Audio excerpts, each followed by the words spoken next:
Good evening and welcome to beautiful Iowa Speedway, the site of tonight's Glytch Truck Series event. This is the cutoff race for our round of 10 currently in the playoffs. We will find out later tonight who our 5 drivers are that are going to compete for the $500 prize and the championship trophy in 2 weeks at Nashville Superspeedway. This is myself, Jonathan Byer, president here of Speed Racing Network, joined by 2 guest commentators we have tonight, Jim Walton and Corey. Corey, you're going to have to say your last name for me because I honestly have no clue. We're gonna keep it short and just say Corey B, but it's Corey Bode B. not if you wanna care about it. Perfect. Well, you can welcome these 2 to our booth tonight. There are 2 commentators, 2 guys that we expect to work with us closely as we continue in Speed Racing Network for Season 7. And so these might be some familiar voices you get to hear pretty soon. So a couple pieces of good information tonight. We'll pop the points up here on the screen in a moment, but they'll be scrolling on the bottom of your screen all evening. And those are the points entering tonight. We will not have them updated live after the stage, but we can kind of give you an idea where people sit. So like I said, the top 5 drivers, those will be the ones tonight that make the cut. So let's go ahead and look at our current playoff standings. Kyle Spees is locked in with his win last week. That was his 5th win on the season. He's currently swept all 3 playoff races so far this season in pretty impressive and dominant fashion. Jason Green, Jeffrey Radke, Scott Claude, Dalton McKinney. Those guys are currently on the good side of the sheet. Connor Cunningham, Ben Park, Matthew Greathouse, Ben Morrow, and Andrew Harris find themselves out currently. Connor Cunningham and Ben Park, I think, are within a distance where they could have a good start to the race, good stage, and put themselves right in the conversation. I think the 8th through 10th place drivers currently in the standings, that's probably a must-win situation for those guys. So, with that being said, our drivers are on the grid and ready to go. So let's take a look at who we have here. And then also tonight, there are some pre-race penalties. So you'll see some guys starting in the back. We don't have the list of those currently, but you'll get to see that on the bottom of the screen here in a moment. So we pop up this grid for you. Ben Morrow is going to start on the pole from the Bird Dog Racing Machine. He is currently in the playoff hunt. Good for him. Dalton McKinney second, Sean Long third, Ben Park in fourth, and Andrew Harris fifth. Andrew Harris is one of our playoff drivers who missed last week, so he currently sits 10th in the standings. So he's going to have a little bit of work to do to start this event. So, gentlemen, with that being said, I know you guys are newer to Speed Racing Network. May not know a lot of these drivers. May only get to see their names briefly right now. But I'll let you go ahead and pick your number tonight. Wow, that's going to be tough rolling in here as a newbie to the league, man. I don't know, man. Kyle Spees, he's got a huge point lead there, like what, 20, 21 points. Yeah, and he's won all the races to start the playoffs, 3 in a row and 5 on the season so far. Yeah, so I'm not going to pick Kyle. I'm not going to, and the reason why I say this is back when I was racing at a local track back in Virginia, I had a great guy that helped out a lot, owned a couple cars. His name was Harry Greathouse. So I'm going to go with Matthew Greathouse tonight. Hey, I'm not going to tell you that's not a good pick because he is one of my drivers, so I am good with that option. Corey, I know you're shooting in the dark as well, but who you got tonight? Well, I mean, I've sat here and I watched him practicing, and okay, that don't matter because I'm going with Wally Babb. Yeah, Wally Babb. I would, from the blind side look at it, that's a solid pick. Honestly, he's a pretty good driver around here in this SRN staple, so can't go wrong there. So, little facts of the race tonight. This is a 150 lap event. We will have a stage caution. I think what the admins have said is lap 50, and so we will get to pay out the top 10 points there when we get to that point. But you know, this is a fun track here, Iowa. It's technically a short track. It's got a little bit of higher speed to it though, but it can create some pretty drama-filled moments. So I'm sure there won't be any shortage of action here this evening. I'm sure you guys have had a chance to maybe drive Iowa on the service. What are some of your thoughts on the racetrack? Well, you know, I usually don't run a lot of asphalt racing. I'm more of a dirt guy, but yeah, you know, I've driven Iowa a couple of times. It's kind of like a Richmond, but not a Richmond at the same time. It has a little bit of character to it, though. It's a little rough down in turn 1 and 2, and then it's kind of smooth out down in 3 and 4. What do you think, Jim? Well, I mean, trucks are my thing, so I've liked trucks ever since they started back in NASCAR many years ago, so that'll tell my age. But I really like this track. I like short track racing. You got there's not a whole lot of banking. You only got about 12 to 14 degrees banking in the corners, so you got to use brakes a little bit. So it definitely makes for who can save them tires. All right, so the field is in the hands of the number 75 Bird Dog Racing machine of Ben Morrow. 150 laps at Iowa starts right now. Look at that launch at outside line. God, over Ben Morrow, Dalton McKinney up there. Looking pretty strong right now so far, but look at that run down below. That's going to be the preferred line here early in the going. Try to get out as far as you can without scrubbing off your tires. Yeah, tire saving is always something I always thought about when running any vehicle here at Iowa. And so it's going to be interesting to see kind of how these guys manage that. You know, you have that stage caution up. They can make it to that caution on fuel, I do believe, from what we've heard. And so you're kind of just going to manage this stage the best you can. I think you kind of want to get a lot at the beginning of the stage when everybody's kind of packed together and you can get more positions at once.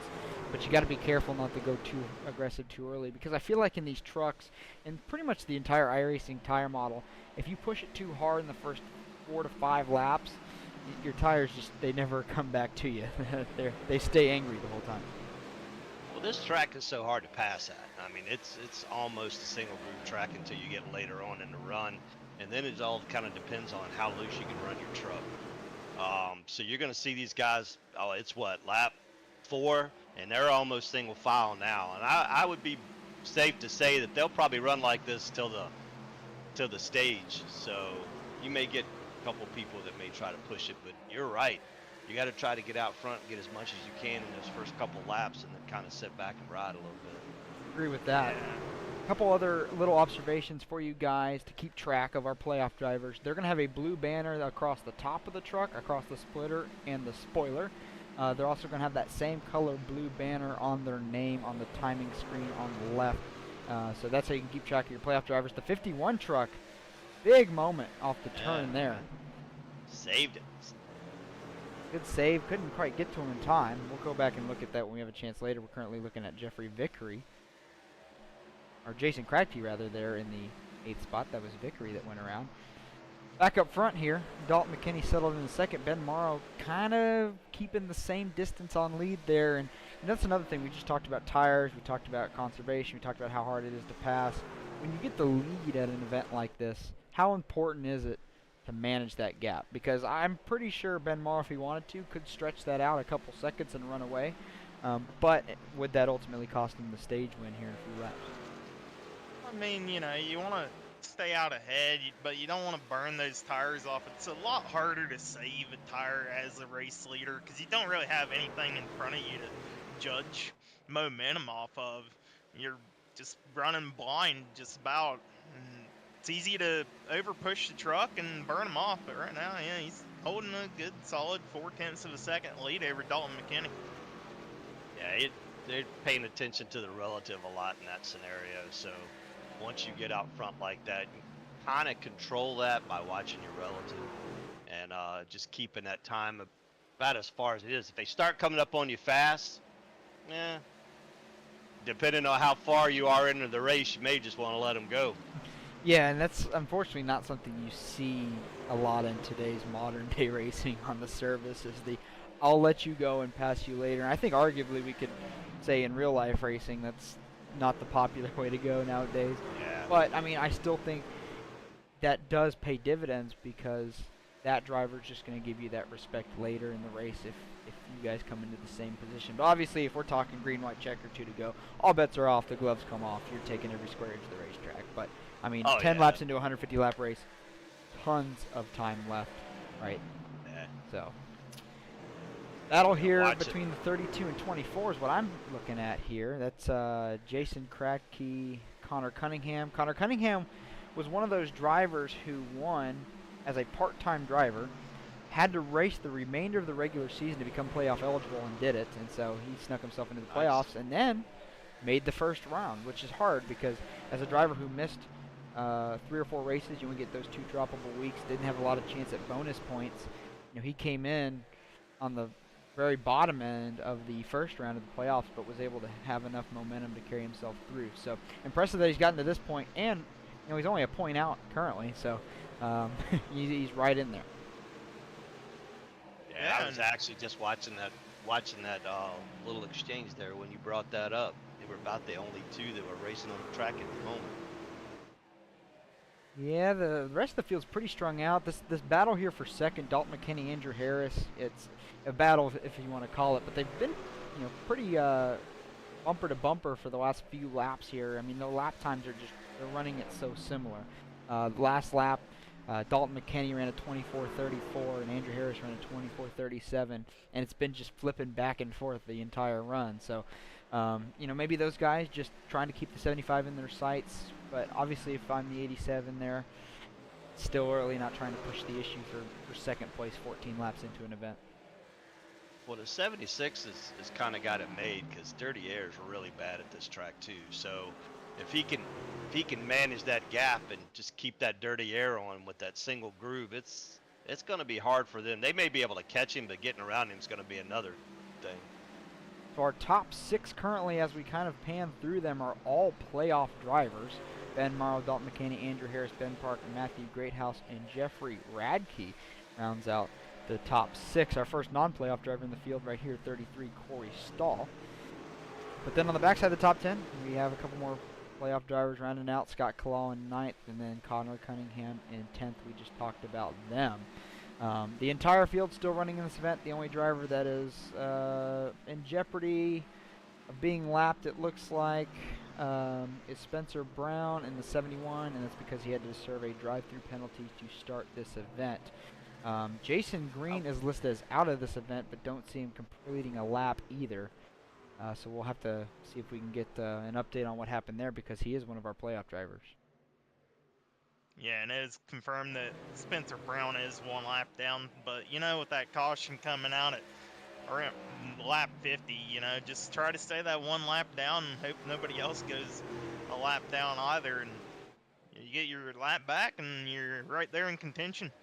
We just saw the 87. It looks like he maybe got a little loose off the corner and got the tail of that truck into the wall. I always seem to struggle with this racetrack on corner exit. I feel like I could get in the corner really well, kind of roll the center nice and easy, but that wall, especially off of 2, I feel like it comes up in a hurry. I think it kind of sticks out a little bit with the safer barrier, and if you're not careful, you can definitely clip it. And this isn't a track, of course, that's going to mean too much aerodynamically, but you obviously want to keep your truck clean if possible, and then that all important bonus point for having a race with 0 incident points as well. And, I'm a dirt racer, so I know all about hitting walls and everything else on the racetrack, but, Iowa here, it may not be like a big thing to have aerodynamics on the vehicle, but it's big enough to where it would make a small difference if you were to slap a wall or another truck hard enough. Side bite. Yeah, it'll mess side bite up. You definitely don't want any front end damage, because the straightaways are, pretty good little straightaway, especially that front straightaway. It's pretty long, so you're not fast, but you're getting some speed. So you got to have that splitter where it's not messed up, so you can get that bike coming up off the corner, so you can get back to the gas. And these trucks I think they naturally run a little bit on the tighter side, and it's even amplified by the fact that we run a 75% fuel load. The trucks just fire off a little tighter than they would normally on the fixed setups that we run, and so I know a little bit of damage, especially on that right front quadrant of the truck, can just make that a lot worse. And if you're at a short track, or pretty much any track, the way I like to drive them, tight is not a good recipe. So I would definitely rather have it the other way. Loose is fast in a short track, so. Absolutely. All right, so getting through the field a little bit here, we'll kind of show you the drivers as we go, and talk a little bit about what they have going on. So Ben Morrow's still out front. He's led every lap of this event, started on the pole. Nice clean and green out front. Dalton McKinney and Andrew Harris, these are the 2 guys right here behind him that we've talked about a little bit. Battling that since has settled down and separated out a little bit. About a second back of them, well, we have a little battle back here. Ben Park, Matthew Greathouse, and Jeffrey Radke all trying to fight for the same position. These are 3 playoff drivers here, fighting for those positions. Ben Park, you don't see the playoff banner on it, but he is one of our current playoff drivers. Jeffrey Radke settles back here in 6th. Corey Stahl back here in 7th, the highest running non-playoff driver. Reminder that the non-playoff drivers still have something to compete for as well. We have the thing called second chance playoffs. Everybody who didn't make the playoffs is entered in that, and they have a chance to win a framed canvas print of their truck if they score the most points as a non-playoff driver. Jason Kratke in 8th, Connor Cunningham back in 9th. Scott Kalal under fire here at the backside of the top 10. Again, the top 10 in about 25 laps will be paying out some points too. Scott Kalal is a playoff driver trying to keep that 10th place, because we've seen it multiple times in our playoffs over the years here at SRN, where that cut line comes down to just 1 point. Looking That's at important. I was looking at the scoring here. We got 4 different trucks that are up 5 positions, and they're all tied for the most positions gained from the start. Looking back here, one guy we see kind of further back than what we've been used to in the playoffs, at least, Kyle Speeds. Back here in 12th, trying to fight Wally Babb here for the 11th place. Just got around the 7 of Daniel Park there for 12th. And but a couple weeks ago, we kind of said the same thing. We're like, Speeds is just not having the kind of run he usually has tonight. And then, sure enough, you know, with 20 laps to go, he's all of a sudden up front. So even though he's running kind of back here in 12th place right now, just buying his time, you know, he's kind of got that Kevin Harvick approach to things. He's going to be in it when the pay window opens. We're getting ready to have a pass for 3rd here. Looks like Matthew Greathouse is going around Andrew there. Yeah, and we remember there was, when we covered kind of going through the top 10 there was a second gap between the 13 and 87, but that went away quickly. 87 is not going to be under fire from Jeffrey Radke here as well. I see that, yeah. I And think he kind of pushed it a little too hard at the beginning. His tires are going away. Yeah, maybe he was trying to get past that 46 a little bit too much. And like I said, I did see him slide off one of the corners and just slightly get in the wall. So, you know, even though that damage from the wall is probably not going to make a difference for him, just the idea that he's sliding the tires and gets to that point makes me think he was running them a little hard. And you see 2 completely different lines here too, out of the 87 and 3. The 87's kind of wrapping the bottom. Now he gives the position to the 3. But you saw Jeffrey Radke get a really, really good run running higher on the racing surface here at Iowa. From you guys' experience, how do you work the different lanes? I know they mean a little bit different as far as tire saving, but do you find that the high side works better because you just keep your momentum up? Well, I mean, back when I ran asphalt more than I do the dirt, when I ran Iowa, it used to be top side dominant. Now we're seeing low side dominant in today's world around here. I'd prefer just run the top side. I mean, 50 laps isn't a whole lot. I'd rather just burn off the tires and really have all the momentum in the world to work with and move up as far as I possibly can. As we see that 3 truck, that's exactly what he's doing. He's trying to build that momentum up. Well, the problem that you have here is the harder you run it, the tighter the truck's going to get. So the tighter the truck gets, the higher you're going to run on the track. So that's why you see these guys searching around for a better line now, because they're starting to get tight with these fixed setups. There's not a whole lot of adjusting you can do on it to account for that, other than maybe some tire pressure. I think you can do tire pressure, but you know, that's going to be your biggest thing. So as that truck tightens up, you can move up the track and kind of keep that momentum going and keep your speed up. These trucks, ever since they went to that Ilmor engine, that lower RPM, it's all about momentum. Yeah, you see that kind of momentum-driven racing, and you see it across all the series now, but it's definitely exemplified in the trucks with that more spec engine. Even though the preferred teams are going to get their top picks of them, and you know, there's some talk about how spec they actually are in certain cases. See the 3 get a little loose there off of 2. But I do remember here at Iowa, for a time being, later in the run, you just made sure nobody got to your right rear. Because if they couldn't get you outside, they just couldn't pass you. You would try to send it on the inside, but you know, if you didn't want to use the other truck as a way to turn, which normally you wouldn't want to do, you know, you just wouldn't be able to get that exit off the corner good enough. I mean, you can kind of diamond it if you want, but then again, you're just asking so much of your tires at that point. It just becomes. Well, really you can look at you can look at the line that Ben is running. He's kind of running that higher line. He's entering the corner about mid-track, and then letting the car or letting the truck just drift up and not burning his tires up that much. So he's able to get out to almost a second. He's got about a second and a half lead now, just with that clean air and being able to run wherever he wants to. Yeah, and his best lap of the race was a 23:59. We said they were running a lot of 24.3s, kind of 10, 15 laps in. His last lap around, even though it's one of the fastest on track, was just a 25:06. So that shows you some of the fall off here. But he's not falling off as much as this little group here behind him, and that's what's causing the gap to grow. So yeah, he's gotten that clean consistent air, and his tires are thanking him for it now. And as you can see now, the Radke, he's kind of adopted that same line, and he's starting to pull back up too.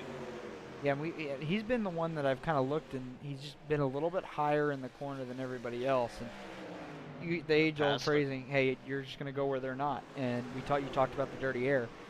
Sometimes that's all you have. You might not be your preferred line around the racetrack, but you know what? You don't want to follow a truck right in the corner. Matthew Greathouse made a pass for second place there over the 46th, and the 46 tried to cross him over, but Matthew went to the top and he just couldn't get around him. Yeah, and that 46, because of that crossover attempt, allowed the 3 to get to his right rear, and now the 3 is in a preferred position here in 3 and 4. And look at that run, he's going to get off the corner. Not even a chance for the 46 to defend that position there. Jeffrey Radke is up 8 positions from the start of this event. Yeah. Matthew Greathouse up 4. Rolling. So these guys are kind of on a mission, and those are 2 drivers I kind of expect. I knew if this race is going to have a green feel to it, these 2 are going to make their way, because they're those kind of drivers that just buy their time, kind of pick them off a handful at a time. We saw them both last week in a similar situation. Unfortunately, the caution didn't fall their way. They were picking them up and putting them down at Charlotte. And if that race would have gone green, I think the battle maybe would have been between these 2 and Kyle Spees, but the cautions said otherwise. But anyway, on a track like this, with we've talked about how hard it is to pass. To be up 4 positions, 8 positions is pretty good, and this shouldn't be shocking to anybody. Kyle Spees, who's now trying to pass Corey Stahl here for 11th, or for 7th, is going to be up 11 positions to start this event. Well, last lap, Matthew Greathouse was 3/10 faster than the leader, so he's catching him quick. That lap, he was still over a 10th faster. He's gained almost 5/10 on him in the last 3 laps. And we'll pop that lap time history up on there, and you see it right there. He went from a 10th and a half faster to just about half a 10th faster, and then the last 2 laps, he gained 3, almost 4/10 2 laps ago. Yep. And yeah, he's still gaining about a 10th and a half a lap. So that'll cut that lead down quickly, and we're coming close to the stage end here pretty soon. So Matthew Greathouse, who we consider to be in a must-win situation, 10 points here on this stage would go a long way. Yeah, and the closer he does get to Ben Morrow out front, the more that dirty air is going to come into play. He's got to adjust his line and cut off the dirty air and get into some clean while still gaining. And when he gets up there, it's going to be a little task to try to make the pass, and he ain't going to have a whole lot of time when he does catch up. And I think one of the other things tonight that's kind of different than maybe what we usually see is it's a little bit of smaller field, which naturally you get as these seasons kind of wind to a close. This is our penultimate race of the season. We only have 20 trucks out on the track right now, so lap traffic hasn't become an issue, which can obviously throw a wrench in the plans that Morrow and Greathouse have, but since that's not an issue, this is just purely driver and track, who can manage to run the best. And with this greener feel that this race has to it now, after our stage break, when we kind of go back green, I'd like to be in a position of Matthew Greathouse or Jeffrey Radke, because now I have track position, and I know I'm going to be faster than some of these other guys later in the runs. Yeah, well, Matthew looked like he was definitely saving at the beginning. I think that's paying him a little bit dividends now. He probably should have maybe started trying to get up there a couple laps sooner, but lap traffic may play a factor into this. They're coming up on Michael Seidler here real quick, so it's very possible he could use him as a pick and get around him. Yeah, it only takes one lap truck. Yeah, it only takes one lap truck to mess it up. And did confirm with the admins, lap 50 is the stage. So coming around this time, we'll have 3 laps. 3 laps to go. Yeah, and if Michael Sider goes a lap down, that puts Spencer Brown in jeopardy of not getting this lucky dog. So Spencer is just praying to Michael that he can stay out front here of the leaders for a couple more laps at least. Great If House a not, little I mean, loose. you know. Great House got a little loose Right. off two there, but you know, you see there's just a little bit more life in that truck right now. He's able to make the bottom work pretty well considering that we're 49 laps into the run. But he's gonna have Right. only 2 laps to figure out how to get around the 75, and that lap truck coming up with the 86 that might play a factor here. He's been getting really good runs off the corner, so He's gonna dive it low. The 86 is up the high. that's good. 75's not gonna have a preferred exit here. Oh, that's tight. Oh, squeeze play, Ooh. squeeze play. A little bit of contact there. Everybody's still headed the right direction, and they'll have one more lap to battle it out for the Good stage. save. Good save. Yeah, it's going to be important easy. here for the 13 truck down the back straightaway for this stage win. Get up to that quarter. Yeah, he's going to dive it in there. 75's going to have momentum off the corner. 75 gets a little loose. He's going to lose a little momentum. 13's on the preferred line. Oh, they touch! There we go. And the 13 is going to take the stage. Matthew Greathouse. Nice. Good job. Good Wow. job. That was some good racing. That's incredible racing. So the caution does come out. This is our regular scheduled stage break. And we couldn't ask for a better finish to that stage. Honestly, I don't think we could ask for a much better start to this race because these Iowa races can sometimes get a little rough and tumble, but that was just 50 laps of good, clean green flag racing. Was. So Matthew And my Greathouse. pick came through. Yeah, My pick came through.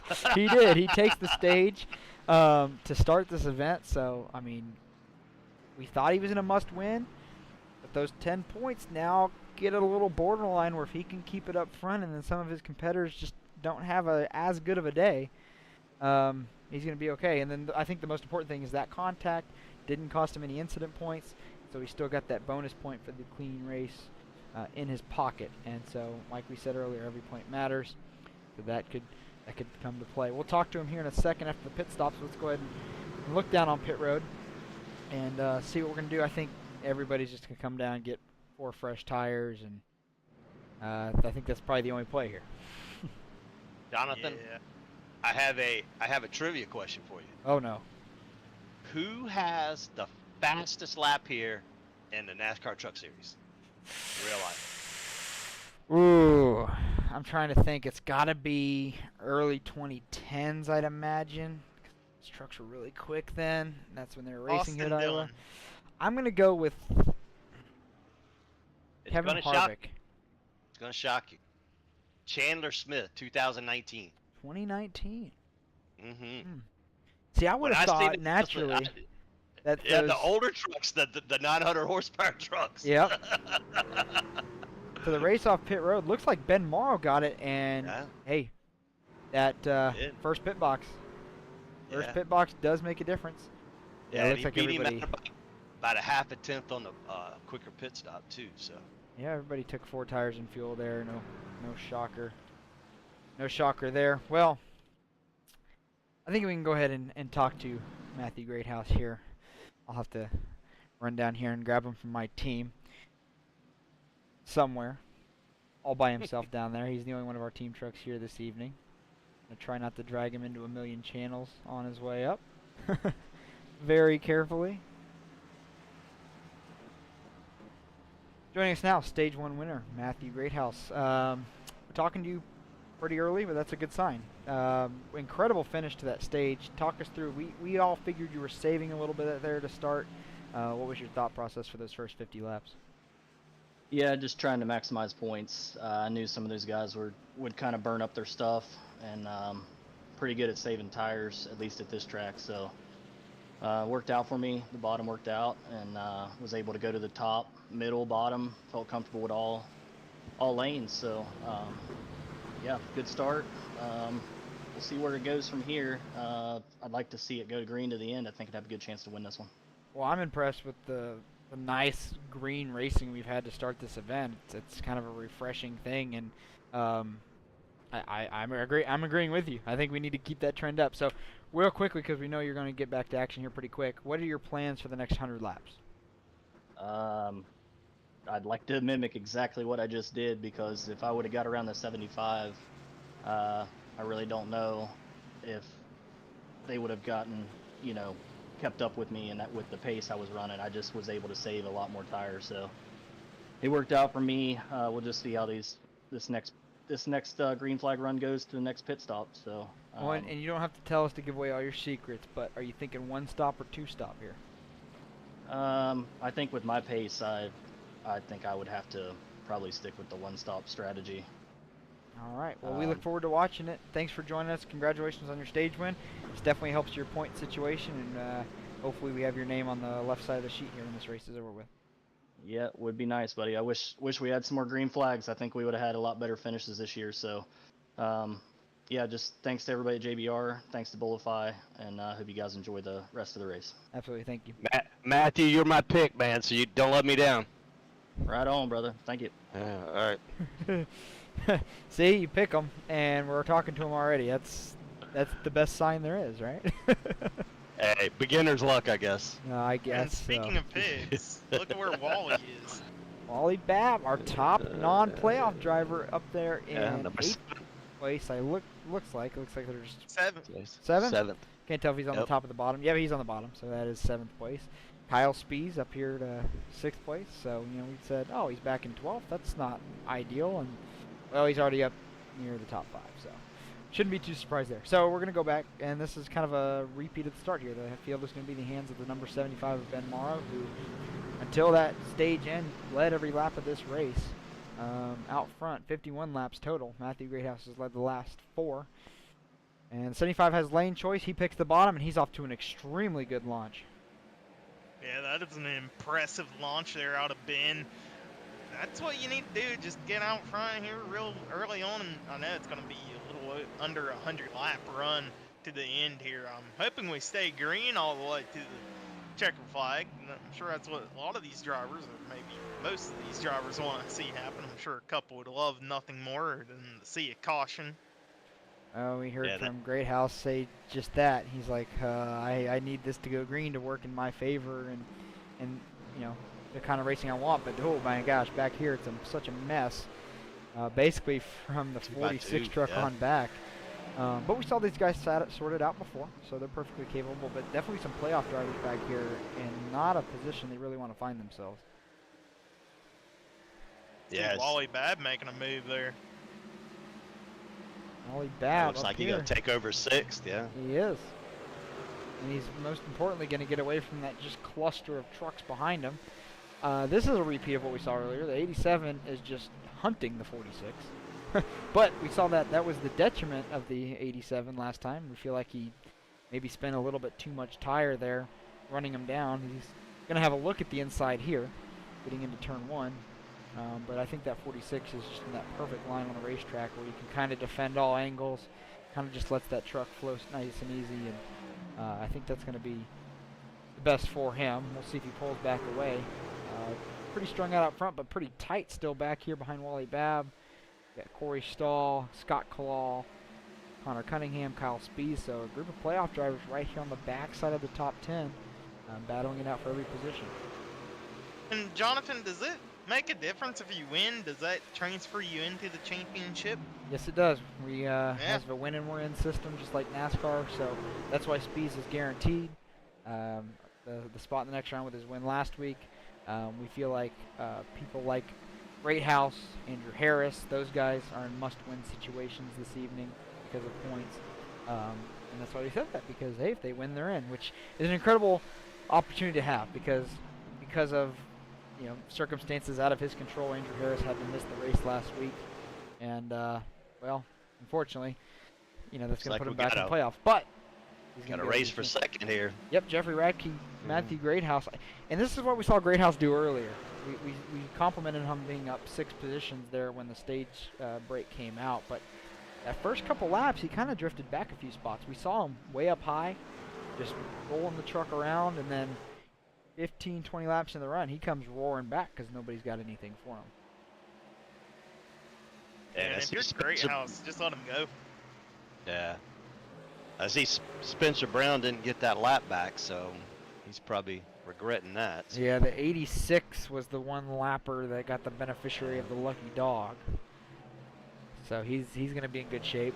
One other note, we talked about Ben Morrow leading. We talked about his pace. Well, he is also one of those that we consider to be in a must-win circumstance here tonight. He was 25-ish points off the cut.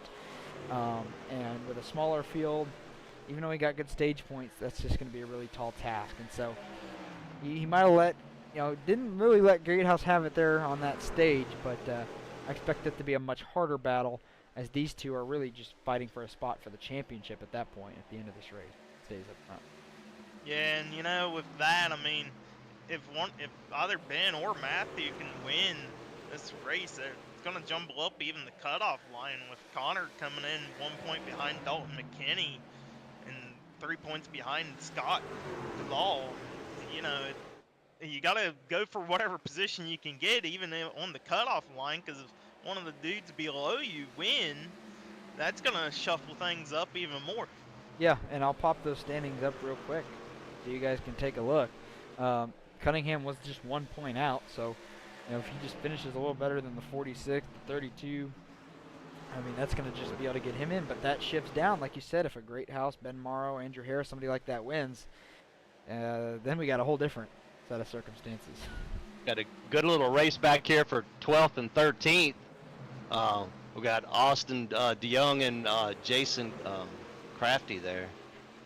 We're going at it side by side for a couple laps there and banging doors a little bit. And this DG, wild paint. Cracky, that paint, we always can find it. I think it's the blue wheels.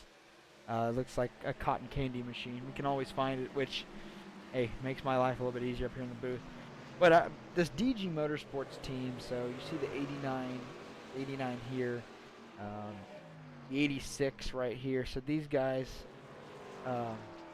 they are short track racers in real life. They actually work on cars. They go to their local short tracks. I know they do some ARCA stuff as well.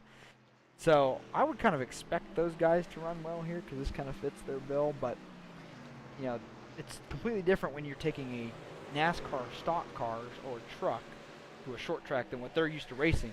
They're used to the tour model, super late model stocks. So they might be a good fit for the track, but these vehicles are just such a different animal. Yeah, it looks like Andy and Dalton, they're trying to run for position here. Like 46 trying to get around on the inside. Just don't know if he can make that pass. We brought up the 46, and that Andrew's going to get around him, but we brought up the 46 being, kind of right there, needs every point he can get. He probably just needs to stay in the top 5 to guarantee himself a spot to the next round. I think it helps. He's got a lot of teammates around here with him. He's got the 99, he's got the 33. And the 99 and 33 not being in the playoffs, right? They're going to do everything they can to help their teammate get in. It's like Kyle Spees has moved up into the 8th position now. Got around Scott Kalal. Jeffrey Vickery, who we saw make an incredible save earlier off the corner, he's going to get around Scott Kalal as well. So not what Scott Kalal needs, because he was just a point or two in, and every position you lose is just going to put him further away from that goal. But you know what? It's still early in this run, especially for the guys that are doing the one-stop strategy. So, he's probably just taking good care of it.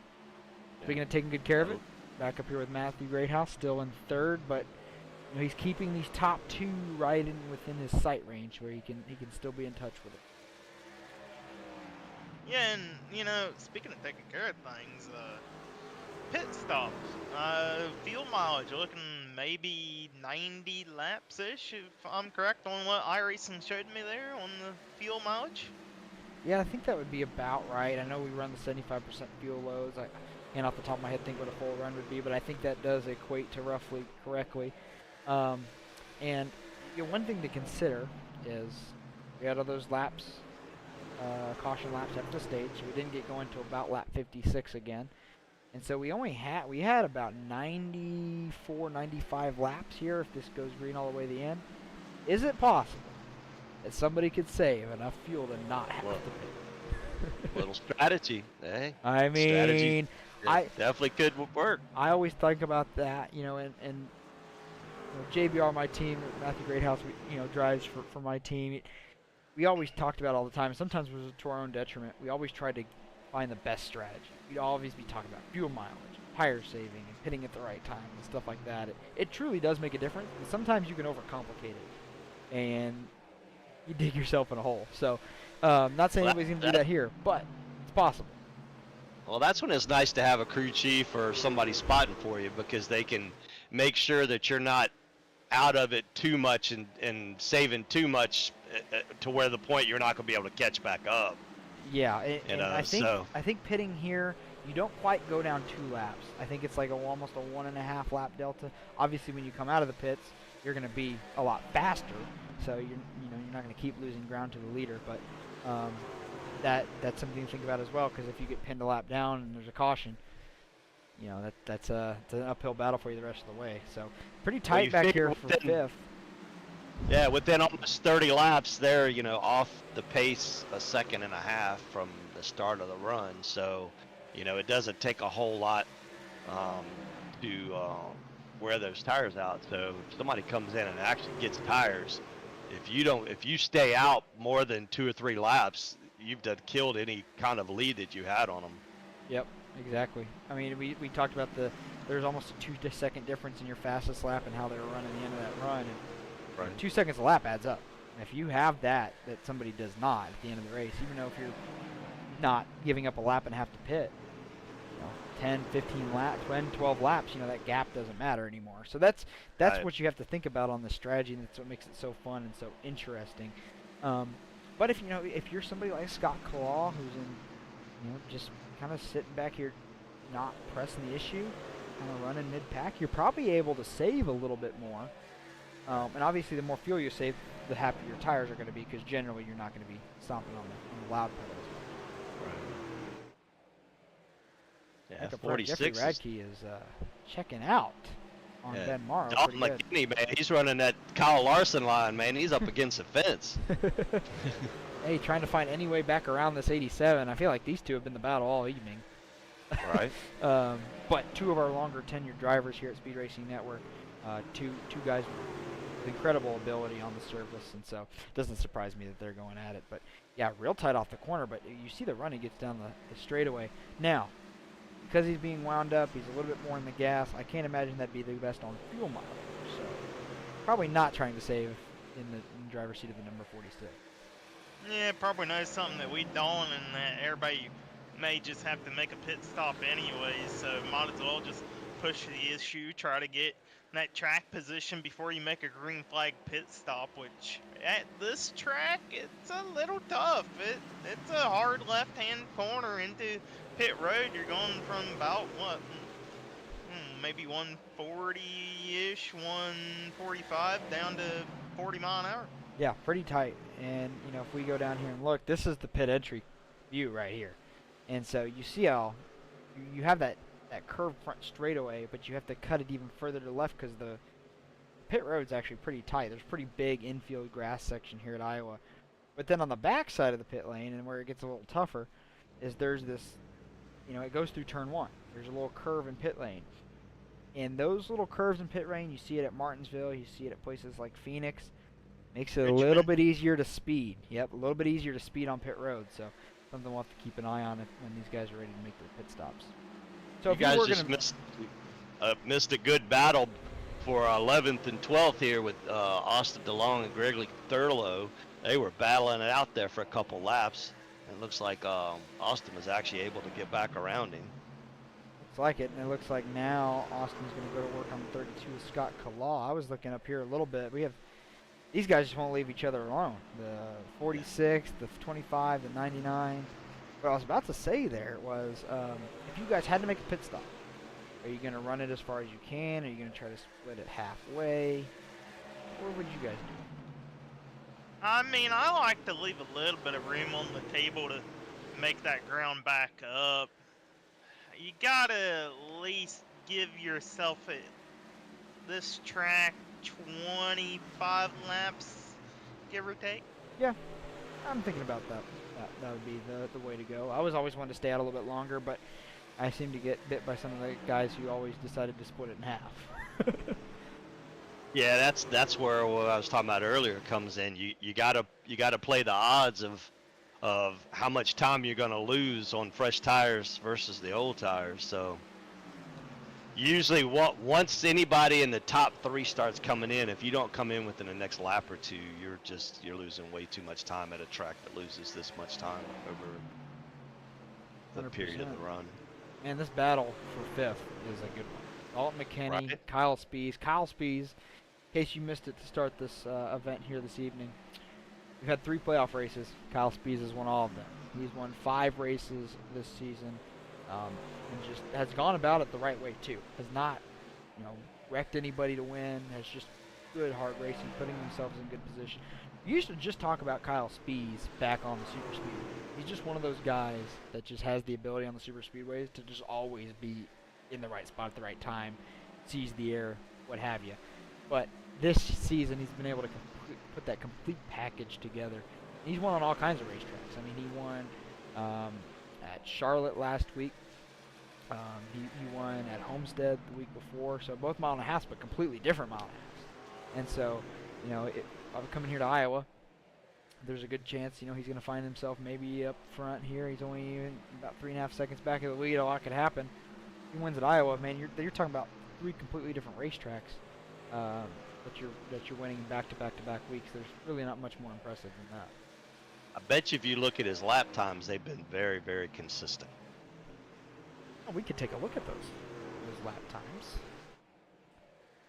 from Mr. Kyle Spees. 24.91, 24.98, 24.98, 24.90, 24.91, 24.93. Yep. Yeah, so that's where he's gaining his time at.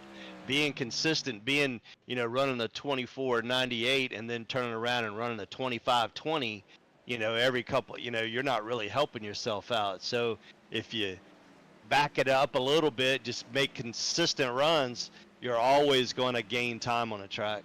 And Michael Sidor is the first taker.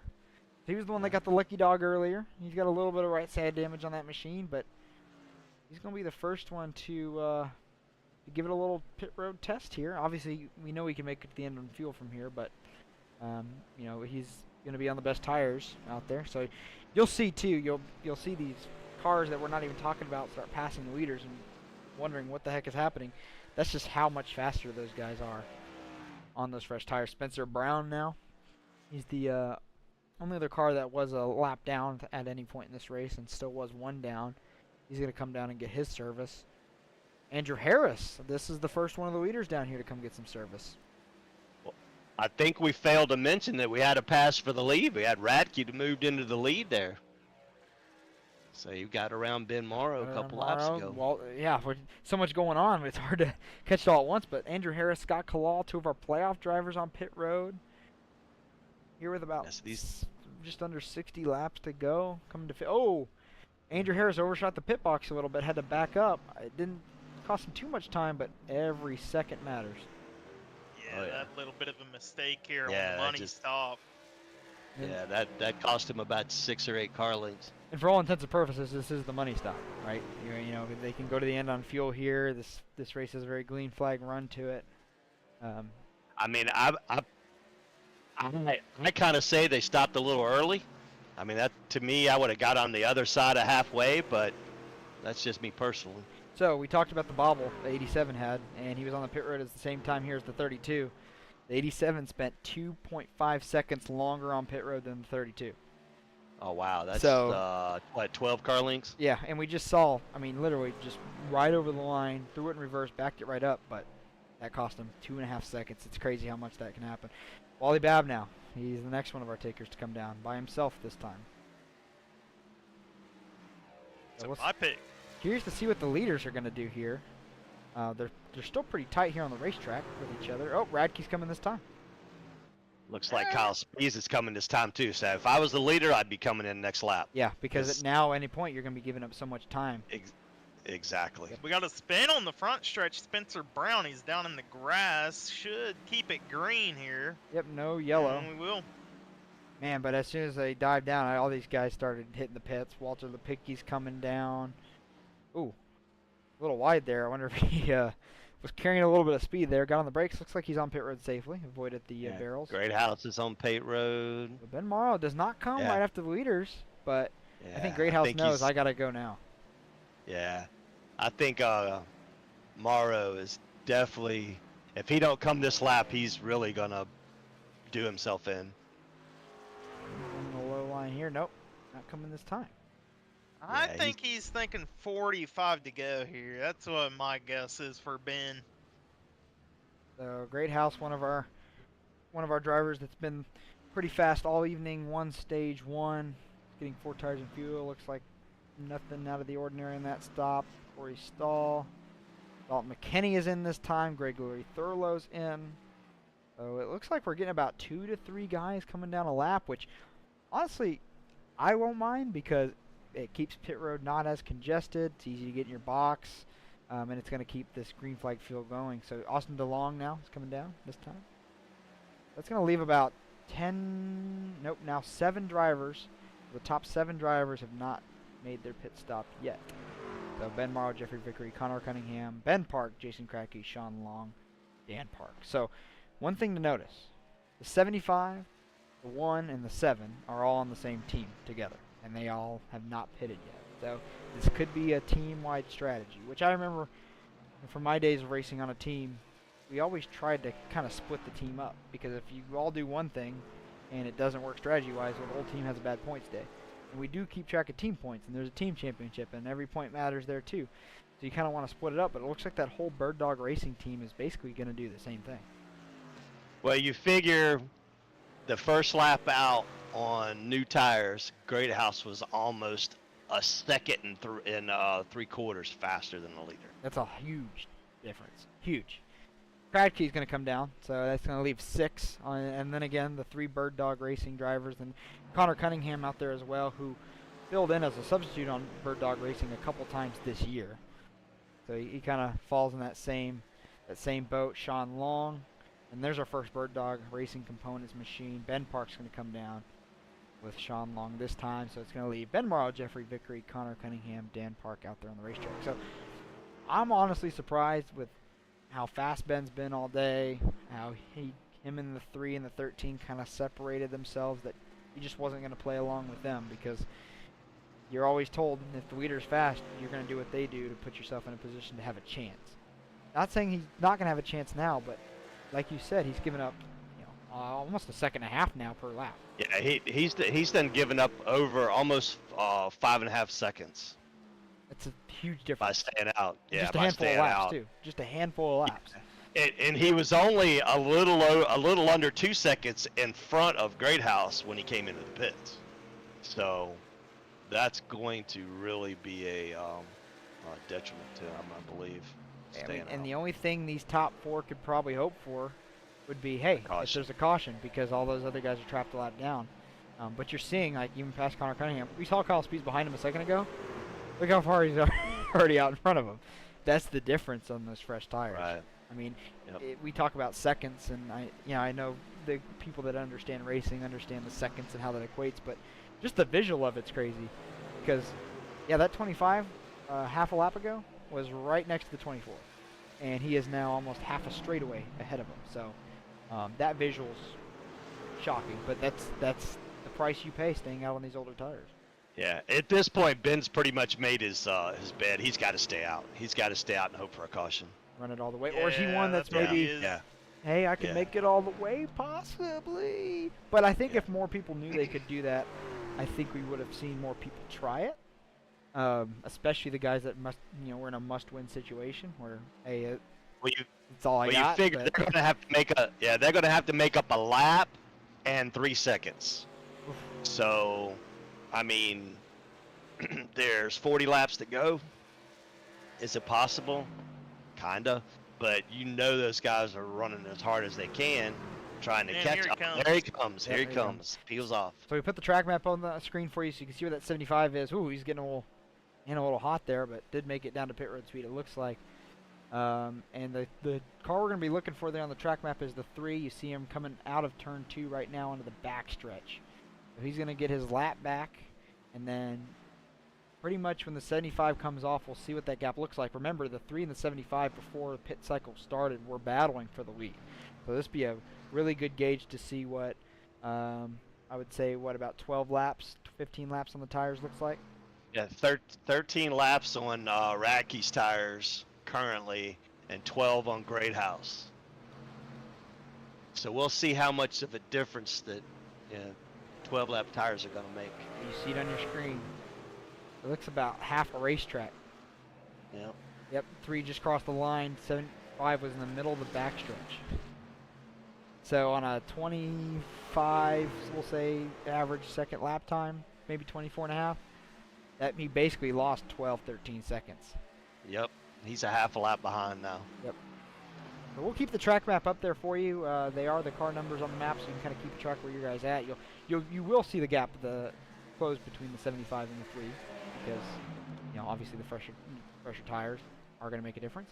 But man, there's some heat going on up here around the guys that have stayed out. Connor Cunningham now comes down pit lane here. He was lost one of the playoff drivers that hadn't pitted, so Jeffrey Vickery assumes the lead. He's the only one now that has not come down the pit lane. No, Daniel hasn't came down pit lane yet. Oh, yep, he's back there. Didn't see him for a second. He's back there. He wasn't showing up on the screen for me for a second. Maybe he had a little blink out, but yep, he's still out there as well. Brother Looks right like behind him. Reddick is going to inherit the lead here once Jeffrey and Daniel pit. And Jeffrey and Daniel were a little bit further back in the pack, so how much could they really save? 51's coming this time. So Daniel's we'll still going to stay out, though. Yep. I think Daniel, he might just decide to push it all the way as far as he can run the truck. At this point, I would. And, Right. the real battle is Jeffrey, can he keep the gap that he has over Andrew Harris? It's the big story point right now, about 3.5 second gap over the next place. And we'll take a look at that here in a second. Once these standings cycle out after Vickery pits, we'll kind of get a reset and look at lap times. I want to take a second while we're on the 7 because I know they do a really good job of this. Appreciate the creativity and these teams in our series here at Speed Racing Network, and our whole driving community that does such a good job with these paint schemes that they run. 7's coming down right here, so we'll have this recycle, but I'll finish the thought.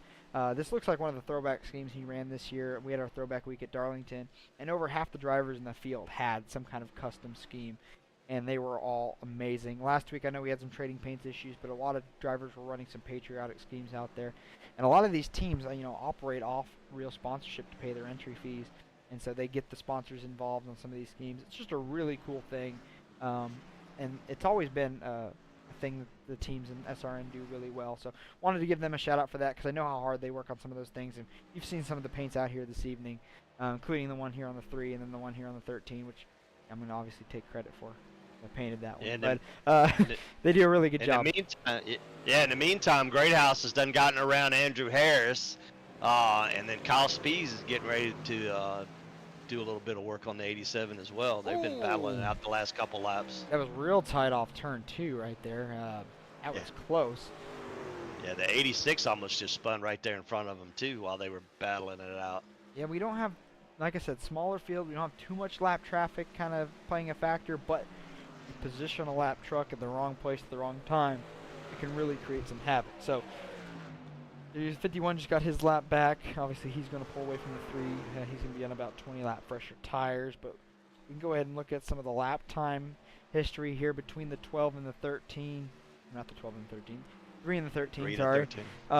Yeah, about a 10th difference about a 10th difference, and then the last couple laps, last 3 laps or so, it looks to be pretty roughly even. I think Great House is getting ready to start. He knows he's got to go now. Yeah, so start going to work. You're going to see him start pulling them in. Which 3.5 seconds-ish in 28 laps isn't completely out of the question. It would definitely be quite a closer run, especially lap times as close as they are. But it's one slip of the wheel by the 3, and a second goes away. So that's how close these guys are on the edge sometimes. Yeah, and Ben Morrow, he's running maybe about 3/10 of a second quicker in the race leader right now. I just think his late pit cycle will stop. I think, like Jim mentioned, that might come back to haunt him here. Come towards the checkered flag. And he's cut down about 5 seconds of that deficit already. Which, hey, 5 seconds is cutting off a deficit is important. Yeah, but he's burning that thing up doing it By too, the time so. by the time he gets up there to where he's battling these guys, what's he gonna have left? You know, it eventually equals off. Now, for the most part, yes, he's gonna have a little bit better grip. You just see the lap times compared to the 46 that we're watching here on the screen. How 5/10, 4/10, 3/10 a lap. Yeah, he's gonna keep that pace going, but you're gonna gradually see that start to even out slightly. And he's just not going to gain as much as quickly. And then by the time he gets there, we know catching somebody's one thing, passing him is a whole nother story. And Greathouse is not making up the time that I thought he was going to as well. He's only making up 100th here and 100th there, so there's no way he's going to catch him in time to get around him. Yeah, only about if he don't start working here soon. 10th of half that lap there. We'll see what it is this time around as it updates. It's slower that lap. Yeah, about even. So the one thing Greathouse can think about here is the 3 car is probably going to catch the 54, 84, because the 51, 24 are on fresher tires. They're probably going to keep pulling away from the 3, but you have a chance at 1, 2, maybe 3 lap trucks playing a factor in how this all shakes out. Now, they do a really good job being respectful, but you never know. You catch him at the wrong time, it can be a tough ask.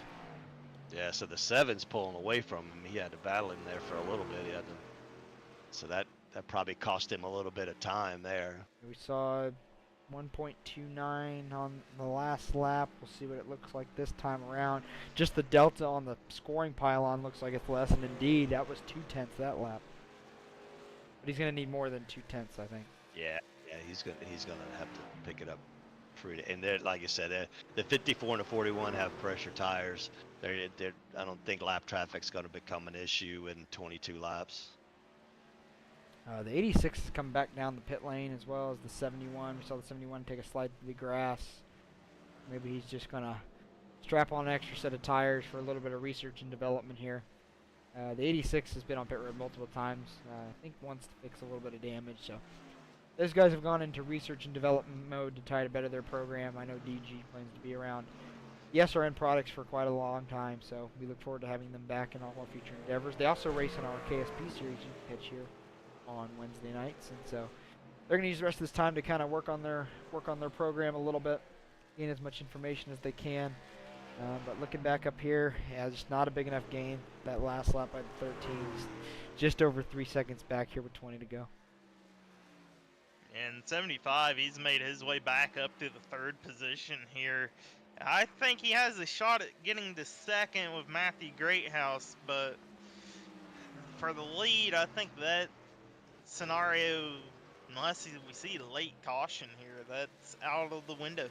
Yeah, and you see, compared to Greathouse's laps, and what we saw with the time difference between 46 and 75 a little bit earlier, and we saw 7/10, 5/10, 6/10. Well, now you're seeing 2, 1, 2. We'll see what it is this lap. Well, that's what I say. I think I think he can get to Greathouse. I just don't know how much. I don't know if he's gonna be able to get around him without roughing him up. Yeah, because you're gonna see that just become less and less and less and less as those tires even out. But I do think if the 75 can get past the 13, obviously it's going to be the 75's race to try to go get the 3. But if the 13 can stay in front of the 75, if the 3 has any kind of issue, slips a tire, catches a little bit of the fence, gets a little loose a couple times, we're talking different. And that is now under 3 seconds for the first time. And now, now you'll watch Greathouse as he starts getting closer to him. He's gonna start taking his line away from him, giving him dirty air, which is gonna slow him down even more. Game within the game. The mirror is a factor. But what I do like is the 3 rather. I know the 3 and 33 use the same number font. I get them crossed up all the time. He's running a line that's just conservative, nice and easy. He's running out to the wall, but you don't see him have a bunch of wheel into it, getting towards the wall, keeping himself out of danger. I think that's an important thing to note here. But we got under a second now between the 13 and 75 here. Second. Yeah, 75, he's going to catch the 13. He's not going to have enough laps to make up almost a 3-second deficit to the 3 car. Yeah. He's just going to have to settle. Yeah, we're at 14 to go, and even now, I don't, it's still going to be tough for him to even get around the 13, I believe. Yeah, that 13 is going to put up a fight. Yeah. Well, Radke will gladly punch his ticket into the next round of the playoffs here. One important thing to note, Jason Green was 11 points up. He's the one that started the event but did not complete a lap. And so, for all intents and purposes, he's going to drop out. Radke was 7 points to the good, but obviously with a win, he'd be in. Scott Kalal was only 3 points up. He finds himself back in 13th. Dalton McKinney was 1 point up. You see, after him staying out a little bit longer, gets himself back in 8th place. Connor Cunningham was 1 out, but he is behind McKinney still, so that position doesn't change. Ben Park was 6 back. He ran long, but is starting to run back up the standings, up to 9th. And then you see there Greathouse, Ben Morrow, Andrew Harris were pretty much must-wins. I think Greathouse still might have an outside shot on points, but he's probably going to have to keep, well, he's going to have to keep the 75 behind him because they were 1 point separated coming into this race. And they finished 1 point ahead of each other in the stage. So essentially right now they're even. So whoever finishes in front of who's going to have the advantage on points. Wow. So this battle for second, even though Radke's likely going to come away with this event and punch his ticket, and that's all cool, the cutoff might come down to this battle for second. Yeah, we're coming to 10 to go. And we'll flash those points up there one more time. Again, they're scrolling at the bottom of your screen. Your playoff drivers are indicated in blue on the scoring pylon, but just in case you want to know where they were coming into this event, here is the standings for you. Again, Jason Green probably not in the contention any longer. Oh, the 13, a little bit quicker than the 3 that last laps. I mean, the 75, sorry, that last lap. So you're seeing that it was down to about 7/10. It's back up to a second now between the two. And Ben grabbed the wall there on exit of turn 2 the last lap. So he's been cooking those tires off a little much. That may he's got Kyle Spees. Yeah, he got Kyle Spees for breathing down his neck now too. Kyle Spees trying to make his way up to a podium here in the closing laps. If Ben has really cooked off those tires, Kyle has a shot at a podium. Well, and then also, if you're Greathouse, you're kind of cheering for that 25 to come get around the 75, right? Just in case. Exactly. Because every position the 75 loses, that kind of changes the ball game a little bit. Greathouse wishes he was winning to lock himself in, but that's probably the best he could do with what he's just sitting with right there. Andrew Harris is up to 5th. He's kind of probably run right around there all night. It's going to be a good points day, but it's not going to be quite enough as he missed last week's race and was out the outside looking in.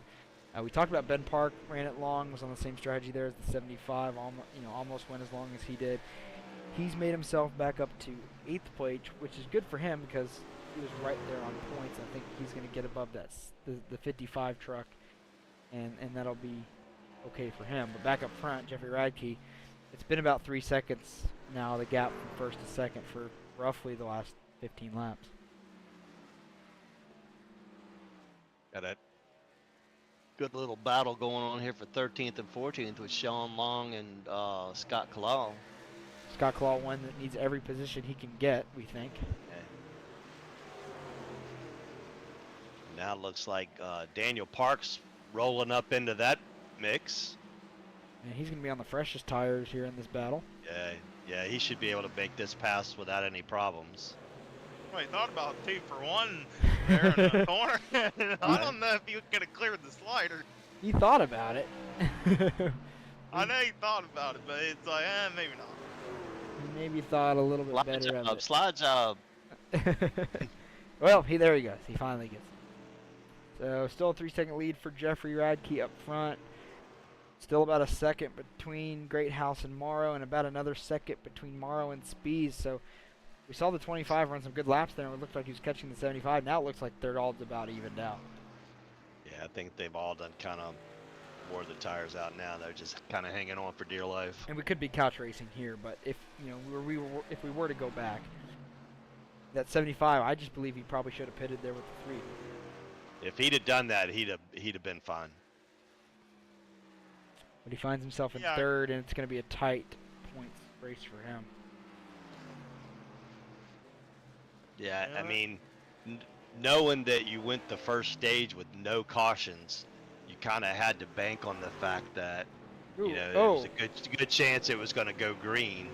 And, Andrew Harris you know, got the wall, it looks like, way off the pace, but he's going to keep that truck rolling.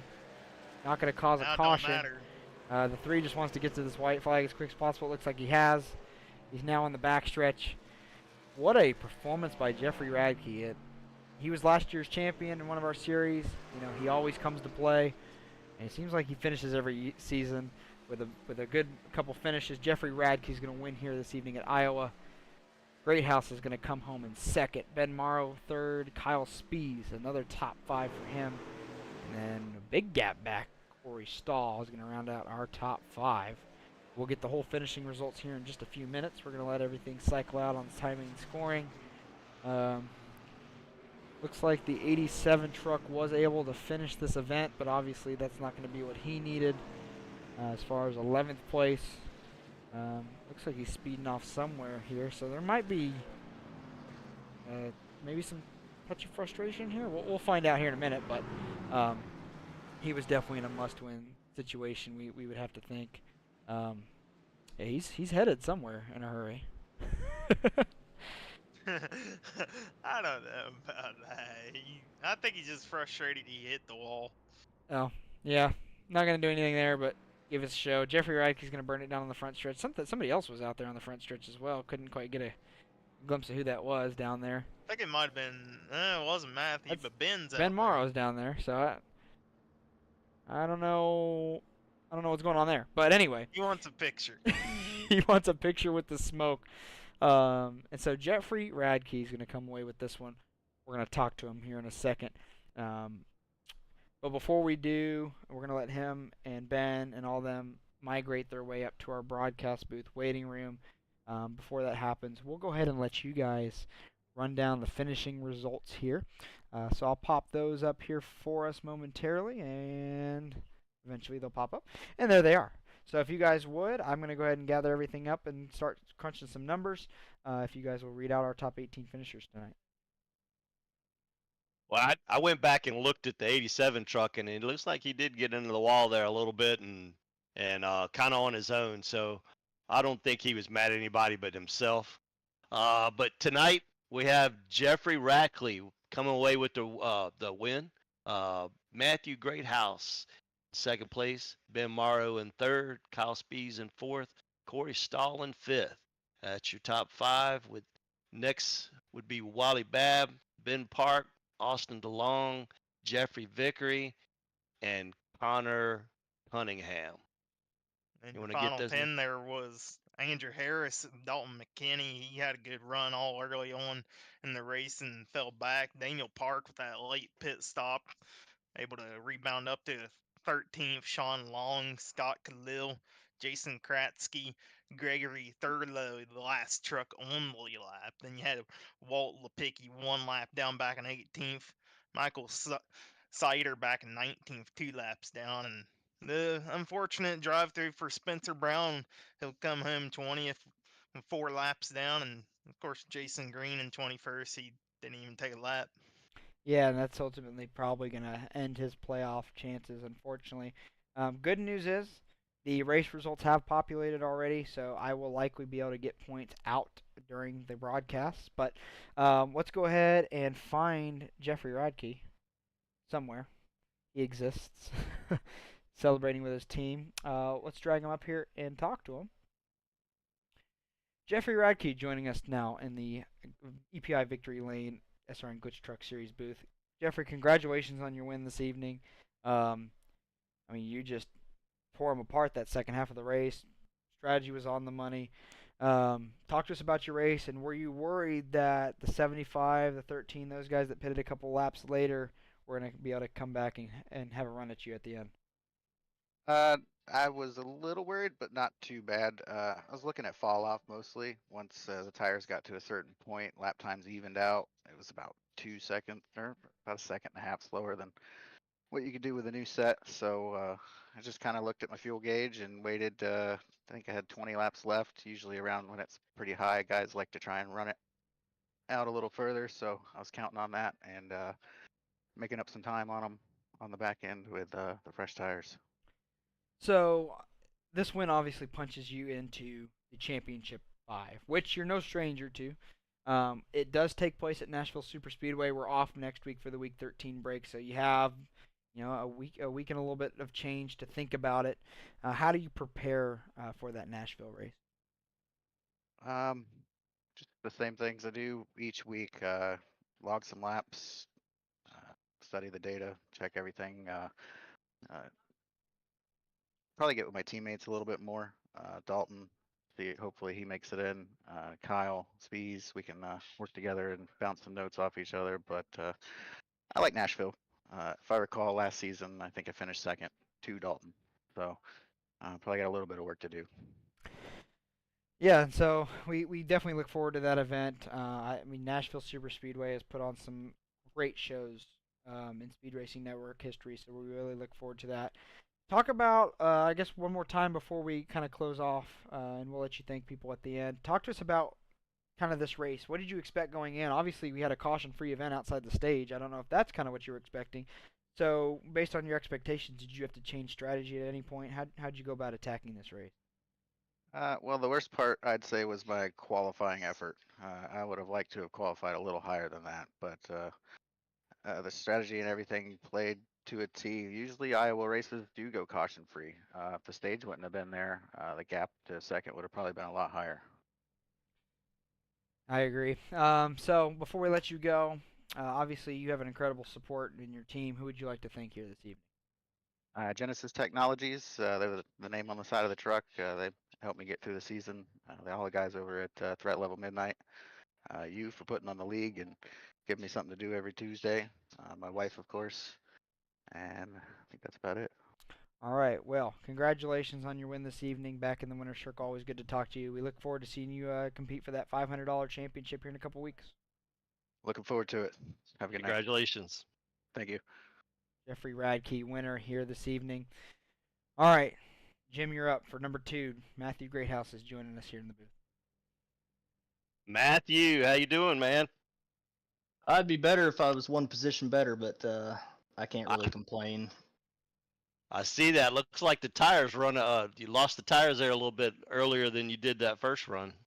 Yeah, I think I made a pretty big mistake in stage 2. I probably should have tried to get to the outside of the 75 and get around him just a little bit quicker, but I had tire saving on my mind, and Jeff kind of got around both of us, and I still tried to save a little tire, but I just kept losing time, and then I started pushing it, and I mean I stayed pretty consistent lap time wise with them. I just didn't have that edge like I did. I think those guys learned a little bit of something after the first stage. Maybe I shouldn't have showed my cards too soon, but it did get me a stage win. I can't really complain. I mean, to finish second to Jeff, I mean, I think he's probably one of, if not the best driver in this series. So, um, I think he's has a real good shot to win the championship, and I stuck with him for most of the race, so I'm not gonna hang my head on that one. Were you watching that race behind you? Was you hoping Kyle was going to get around the third place car there? I mean, I had a little bit of an eye on it, but I knew I knew that I had a tire advantage over the 87 and the 25. But I knew Ben was coming. I think he used up his stuff trying to get there, and I was just able to jump to the outside and keep second. So, I mean, Jeff and I don't know if he was saving a little bit there at the end, but he and I were running lap times tit for tat. I mean, it was like pretty much identical lap times, lap after lap, and so I just needed to be a little bit closer. I just made a mistake in stage 2. It kind of put me a little bit behind. Good deal. I'm sure you got a good support crew over there. You got anybody that you'd like to give a shout out to? Yeah, I want to give a shout out to JBR. It hasn't been the best season for us team wise. And then we're kind of things are changing over there. So it's been a good season though. I've had a lot of fun, and just want to thank JB for his support and bringing me on to the team, and all of our partners. Bolify's been on the car on the truck all year, and we've had some good looking trucks out there, and it's just been a lot of fun. Looking forward to next season though. I think next season's gonna be a blast. I don't think I made it into the final five, and that's fine. But we'll go to Nashville and give them hell. I have that answer if you'd like to know. I also I hold on. I'll tell you this before we're gonna flash it up on the screen here in a few minutes. But you did tie Ben Morrow in the final standings, so you passing him for the stage may have made a big difference. You'll find out here in a few minutes. Fantastic. That would be awesome. But all right, that's good. That's good. I mean, I can't complain. It was fun tonight. I tell you, green flag runs in these trucks is such a blast, and if we can just continue that into next season, this could potentially be. I mean, we've got a lot of good guys in here. Last week I ran into the bad apples, and it cost me a lot of points, Charlotte. So if we can just keep this up, the momentum into next season, SRN is going to be a great place to race, and I hope we get some talented drivers. I know JB's putting a lot of effort into it, so he deserves to get this thing going real good. So, but yeah, just thank you guys for broadcasting too, and like I said, we'll go give them hell at Nashville. All right, Matthew, great run, man. Congratulations on your second place finish. Yeah, thanks, guys. Matthew Greathouse, finisher of the number 13 Bullify JBR Toyota Tundra there in second. Always a good interview, and we do appreciate him saying those incredible things about us. And we appreciate when people talk about how hard the work is and what we do to make the racing product better. And tonight was one of the best events I've seen in a long time. So do appreciate his comments on that. So, all right, Corey, you're up. Ben Morrow is now joining us here in the booth. Hey, Ben, you get a copy on me? Sorry, what? Hey, you got a copy on me there, Ben? Yeah, I gotcha. How's Well, it going? well, you led here early on in the night in stage one, almost had a stage win with the wild finish there. But a little bit of a different strategy for pit late half and come home third. Talk us through it. What you could have done differently. Yeah, I don't even know if it. I don't think I had the different strategy. I think everybody else had a really different strategy. Like, I mean, we come out from the stage at like lap 58. So that's, and what, 92 to go. Halfway would put you at 104. So I kind of figured definitely not before halfway. I'd much rather have better tires at the end of the race, just in case we get like a green white checkered and half the field decides to stay out, right? And sometimes it can even be beneficial to run 5 or 10 laps long and let them burn their tires up trying to run you down, and then you come out of the pits and you're only 10 seconds behind them and have 40 laps to make it up on new rubber.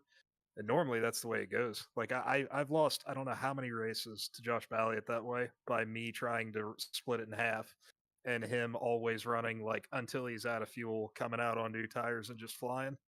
And everybody else around me kind of went the other way. Like I think Radke pitted like lap 93 or 94. Like he was a good 12 laps before me.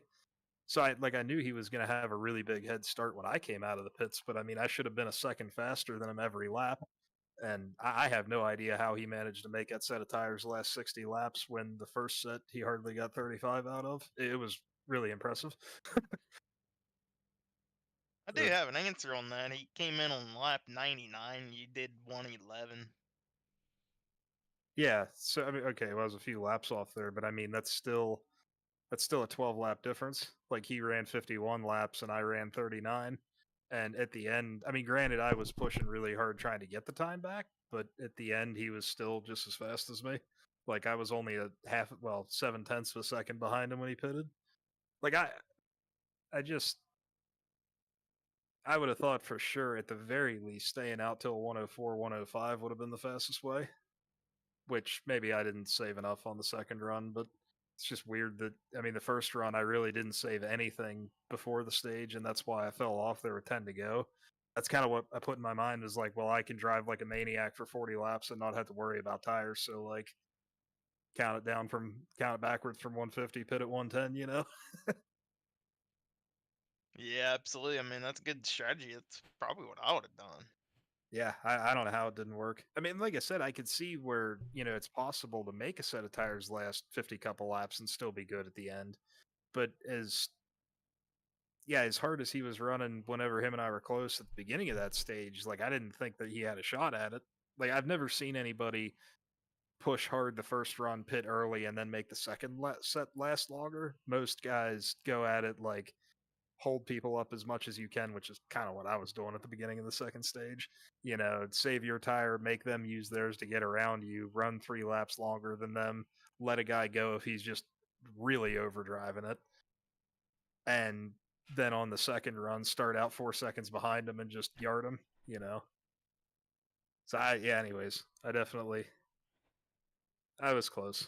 If I wouldn't have been in a situation where I had to win the race, I probably would have pitted around 100, being everybody else did, and it might have been closer.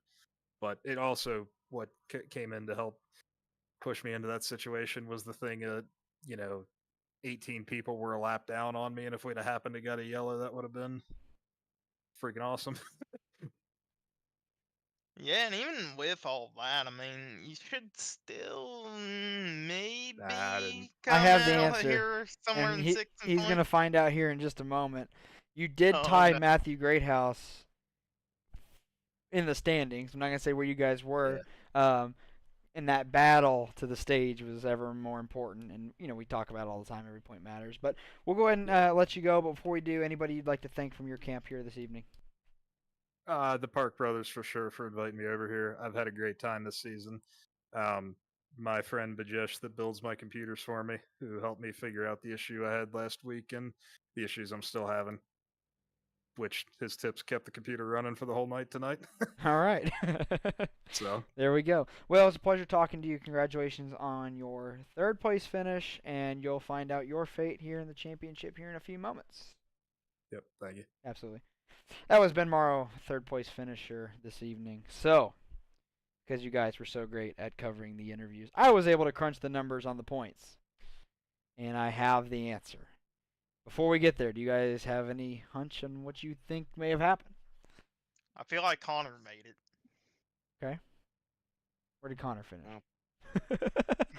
He got 10th place. 10th place. Okay. But I think the stage point difference for him is what got him in. He's got to be fourth. Mm-hmm. And then I think Greathouse. I think Dalton McKinney still hung in there and made it. Well, it's time. Here you go.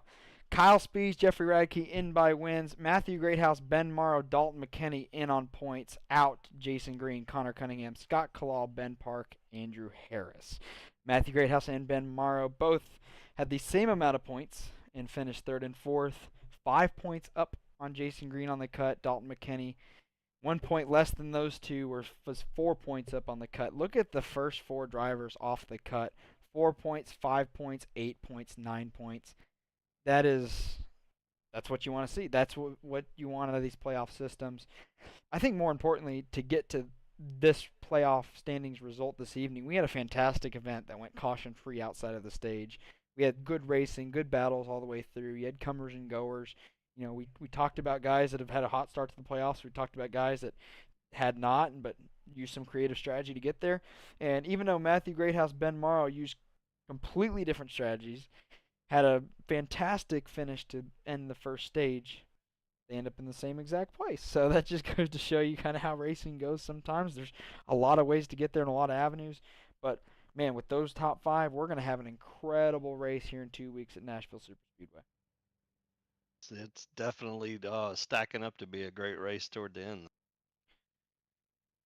Yeah, and I mean, if we look historically back while we have a chance at kind of where our finishers have been, I consider Nashville Superspeedway more of your mile-and-a-half style track because it's kind of how it races. Our winners on the mile-and-a-halves have been Jason Green, who's currently out of the playoffs, Kyle Spees, who we know his great start to the playoffs this year, um, and then Dalton McKinney, and then Kyle Spees won the last two. So Dalton McKinney won one, Kyle Spees won three of our mile-and-a-half events of the drivers that are in the playoffs, and so man, it should be a good battle. And then Matthew Greathouse has not won a race somehow this season, but has finished top 8, top 5 in most events this season. He's always going to be a factor. Ben Morrow has sat on a lot of poles this year, always comes out with raw speed. If he can make sure his equipment lasts all night, he does a good job. And then, you heard Matthew say it in his interview, Jeffrey Radke, probably one of the best drivers in this series, last year's champion, all of a sudden, shows up He's again only when it's 5 points championship back.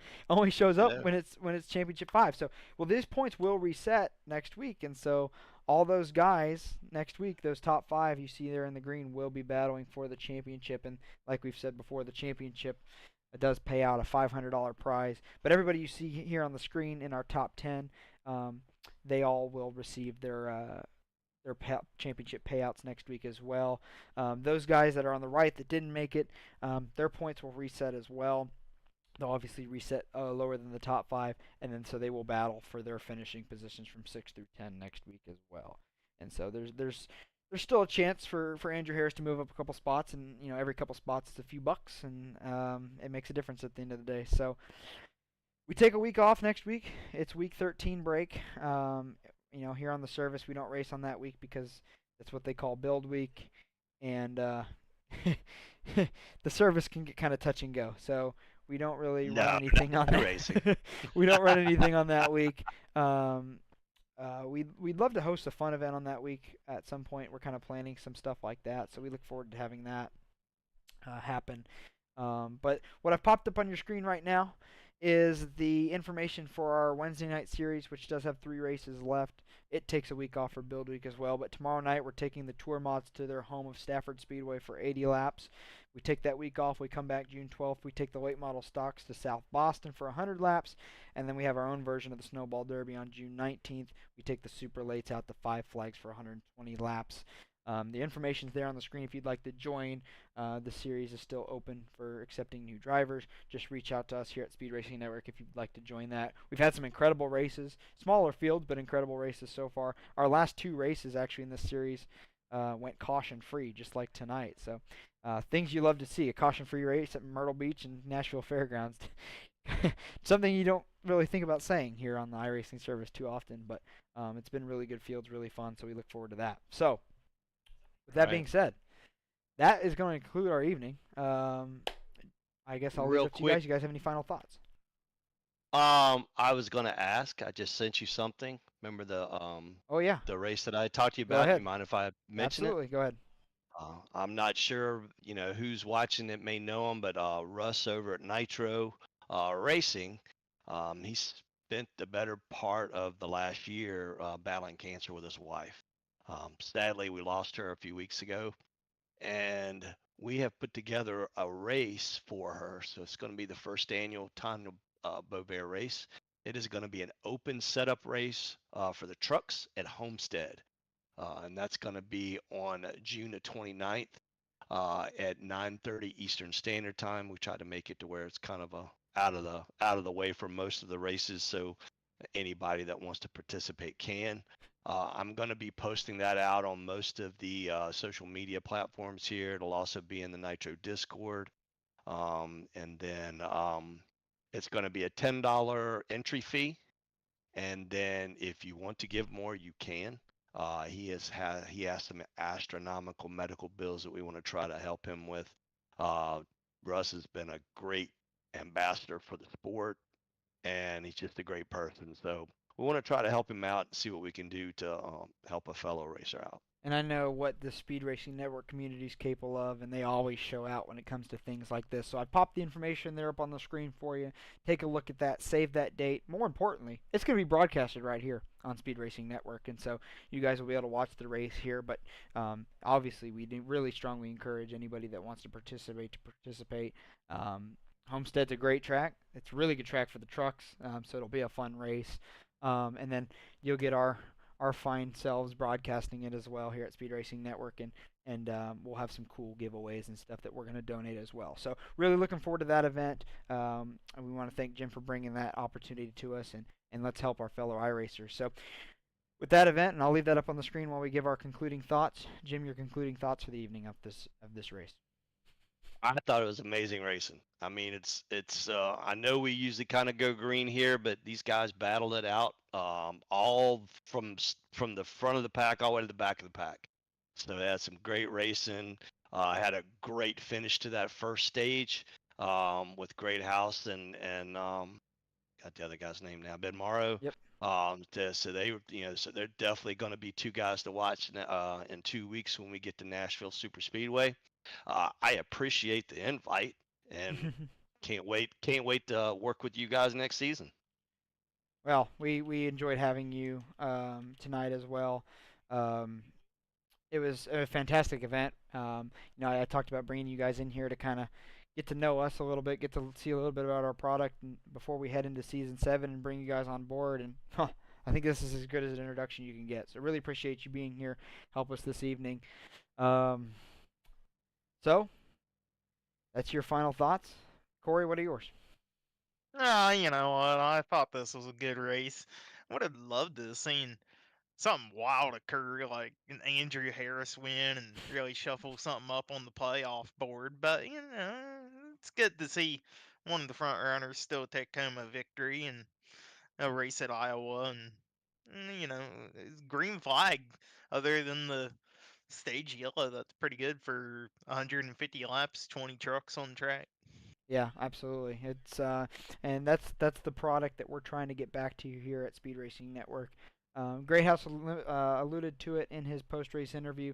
A lot of changes are going to happen during our summer break. We're planning on starting Season 7 in the fall, September timeframe, with registration opening on August 1st. So if you're interested in joining Speed Racing Network, either as a staff member to help us out, produce this awesome product, admin this awesome product, or help us in any capacity you think you could help us, or drive or sponsor any of the events, feel free to get in touch with us. You can visit speedracingnetwork.com for more information on that. And we're going to take the summer off and build on the product and work a lot, and we have a lot of cool announcements coming out. So stay tuned to all our social platforms. I popped up the playoff standings again on your screen for those that may have missed it the first time. Those 5 on the left-hand side are going to compete for the championship in 2 weeks at Nashville Super Speedway. But before we go, we'd like to thank a few of our partners here at Speed Racing Network. First of all, Glytch Energy, who's been the series sponsor of this truck series now for 2 years, not returning with us next year, but we're grateful for their support thus far. They're here to dominate and revolutionize the landscape of eSports by prioritizing gamer health and well-being first. Use code SRN10 to save 10% on any order on their website. We'd like to thank KSP Performance, our title sponsor of our second series. For over 20 years, they've been continuously upgraded to meet the needs of the automotive market, particularly specializing in lift kits and high-performance parts for sports vehicles. Admin Box, you saw them in your corner all evening. Really, really good partners of ours.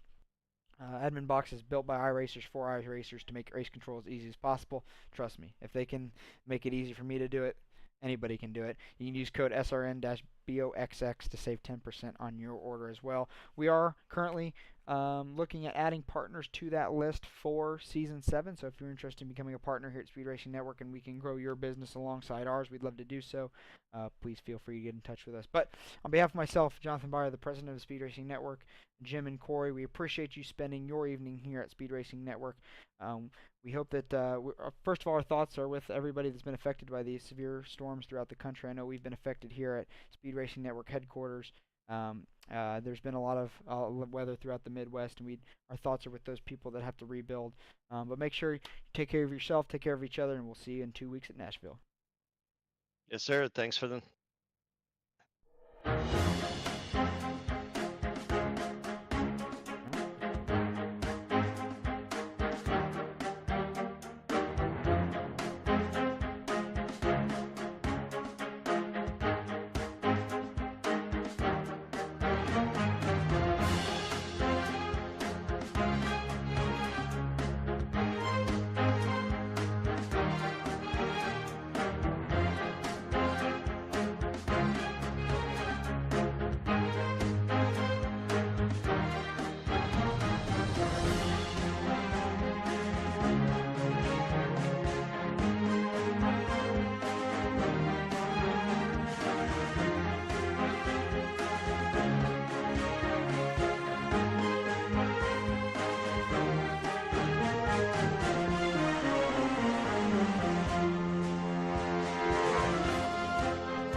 dinosaur.